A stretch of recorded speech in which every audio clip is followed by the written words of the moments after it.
Dobar dan. Donosim vam otpakiranje Huawei Ascent Y300 mobilnog uređaja iz ponude Hrvatskog Telekoma. Sad ćemo otvoriti kutiju.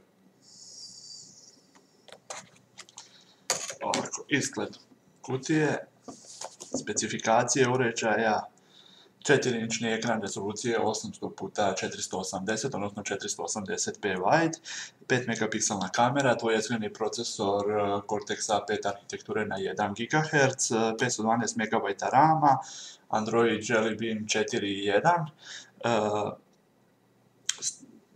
3G povezivost, 2G povezivost, utorza memorijske kartice, 4 GB vlastite memorije od koje je koristivo 2 GB za korisnika. Ostale strane kutije. Otvaramo kutiju. Pošto je iz ponude Hrvatskog Telekoma dobijamo SIM karticu od Simpe.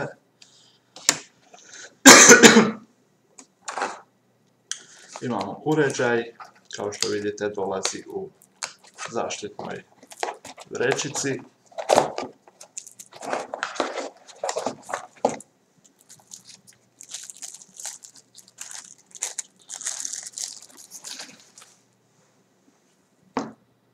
Imamo 3 kapacitivne tipke, ekran 4 inča, sa stražnje strane je kamera i bljeskalica, s boka je USB priključak, od gore je priključak za slušalice i tipka za paljenje. Sa desne strane imamo tipku za pojačavanje i stišavanje i od dolje je standardno mikrofon. Mobitel dolazi već sa prednanešenom maskom.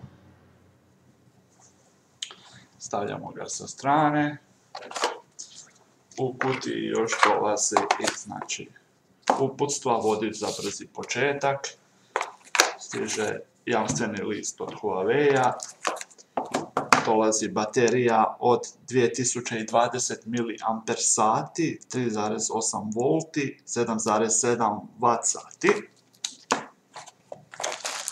Dolaze Huawei-ove slušalice,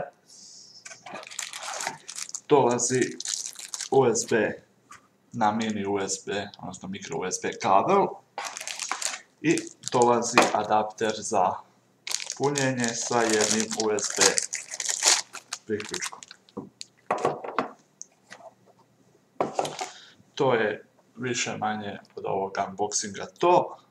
Više recenzija, unboxinga i sličnih videa stiže uskoro.